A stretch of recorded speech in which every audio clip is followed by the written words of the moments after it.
So who was James Van Allen? Well, James Van Allen was the father of space science. The discoverer of the radiation belts. Probably the major figure in the development of the space programs.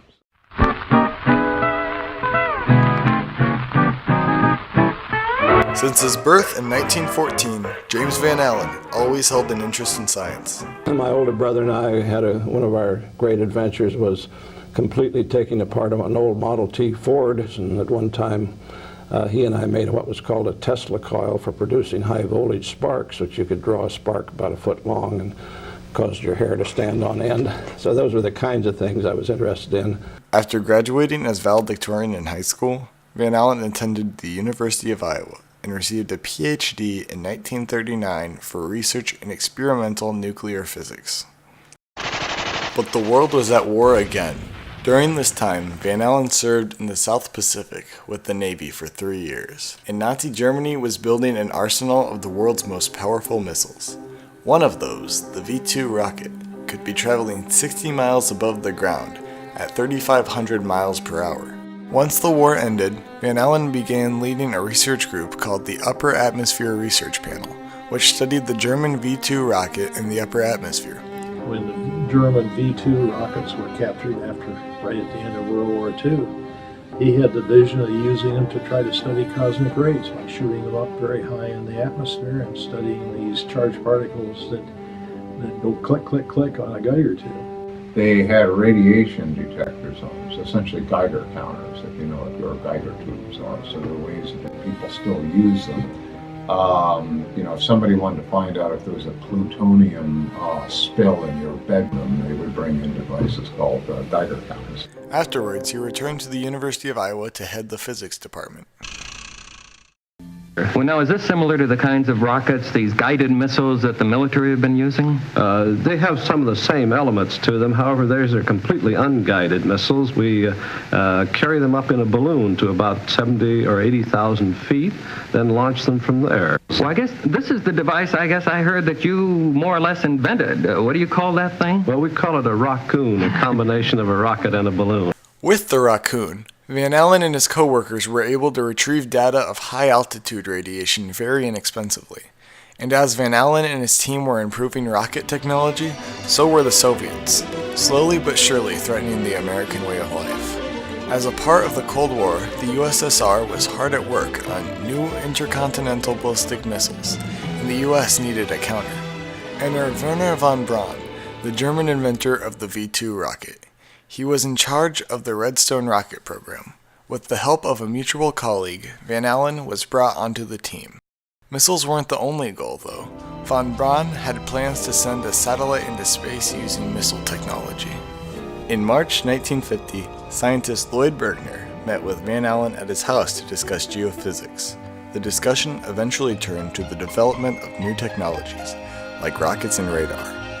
With approval from the International Council of Scientific Unions, the International Geophysical Year was a go. July 1st, 1957 marked the start of the IGY. Its goals were to observe geophysical phenomena and to secure data from all parts of the world to conduct this effort on a coordinated basis by fields, may it be in fields of gravity, meteorology, or even cosmic rays. At the time, the IGY was the world's largest cooperative study of the Earth. The exchange in science often rises above kind of political. I won't say it always does. Certainly politics comes into play. But nonetheless, the motivation is really just fundamental understanding of how things work. And that, in some sense, doesn't really care about, political kinds of ends. Participation as part of the IGY had Van Allen in Antarctica, launching raccoons and measuring levels of cosmic rays, which were detecting radiation belts around the Earth.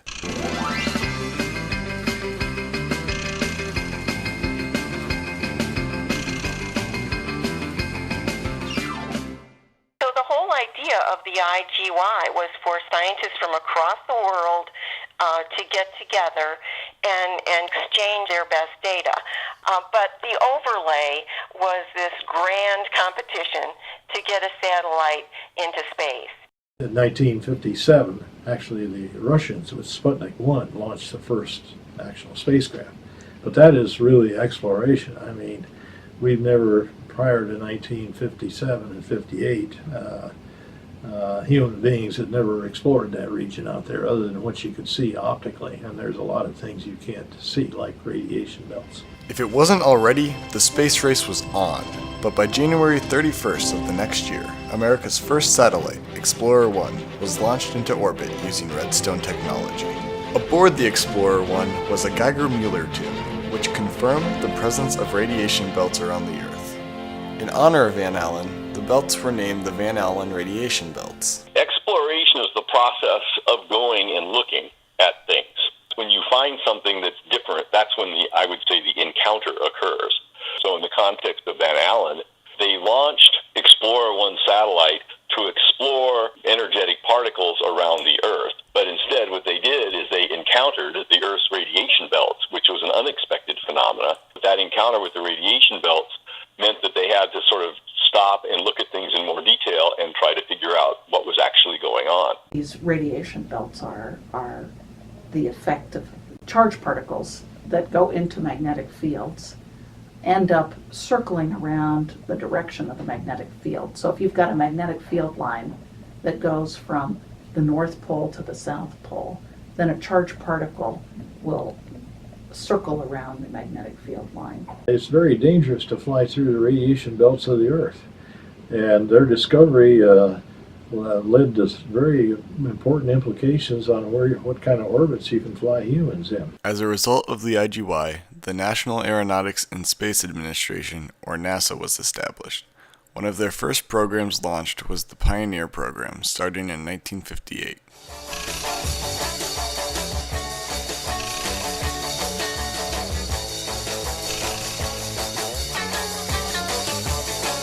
In a 1959 issue of Time magazine, it was written that the space race may have started in Van Allen's living room in 1950. In the next year, Van Allen was again recognized by Time as one of its Men of the Year. In reference to the radiation belts, they said, "No human name has ever been given to a more majestic feature of the planet Earth." Throughout the rest of his career, he provided technology for satellite flights to Venus, Mars, and Saturn. He was discovering things that had never been seen before, not only at Earth, but he discovered an intense, very intense radiation belt at Jupiter. And one of those spacecraft, Pioneer 11, went on to Saturn. In his later years, Van Allen received various recognitions for his achievements, including the National Medal of Science, awarded by then-President Ronald Reagan. He continued his work until his death in 2006.